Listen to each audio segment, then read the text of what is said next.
नमस्कार, मातृभूमी न्यूजमध्ये आपल्या सर्वांचे स्वागत आहे. पाहूया आजच्या काही विशेष घडामोडी. मोगटच्या दलित वस्तीत घाणीचे साम्राज्य, पहा सविस्तर बातमी.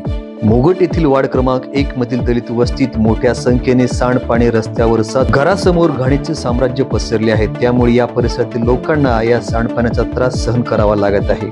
त्यामुळेच या भागातील लोकांच्या आरोग्यास धोका निर्माण होण्याची शक्यता नाकारता येत नाही. या सांडपाण्यातूनच आपल्या घरामध्ये प्रवेश येथील लोकांना, लहान बालकांना करावा लागत आहे.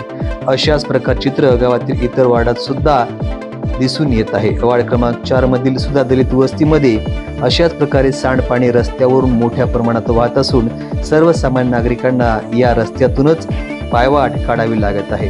वारंवार ग्रामपंचायतीला सांगून सुद्धा ग्रामपंचायत याकडे जाणीवपूर्वक दुर्लक्ष करत असल्याचा आरोप येथील नागरिक या ठिकाणी करत आहेत. मुगड गावाला सन 2021 मध्ये शासनाचा माझं गाव सुंदर गाव हा पुरस्कार मिळाला.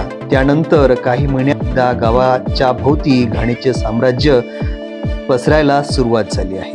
विविध वार्डामध्ये घाण, सांडपाणी, कचऱ्याचे ढीग तयार होऊन सर्वसामान्य नागरिकांना याचा त्रास सहन करावा लागत आहे. 2021 मध्ये मोठा गाजावाजा करत माझं गाव सुंदर गाव हा पुरस्कार ग्रामपंचायतीने मिळवला. परंतु आज या घडीला गावामध्ये मोठ्या प्रमाणात घाणीचे साम्राज्य पसरले असून लोकांचे आरोग्य बिघडण्याची शक्यता या ठिकाणी नाकारता येत नाही. ग्रामपंचायतने शासनाचा 50 लाख रुपयाचा पुरस्कार मिळवला. परंतु आज घडीला गावामध्ये मोठ्या प्रमाणात घाणीचे साम्राज्य पसरले असून या जबाबदार ग्रामपंचायत व ग्रामपंचायत सर्व सदस्य आहेत, असा आरोप गावातील सर्वसामान्य नागरिक या ठिकाणी करत आहेत.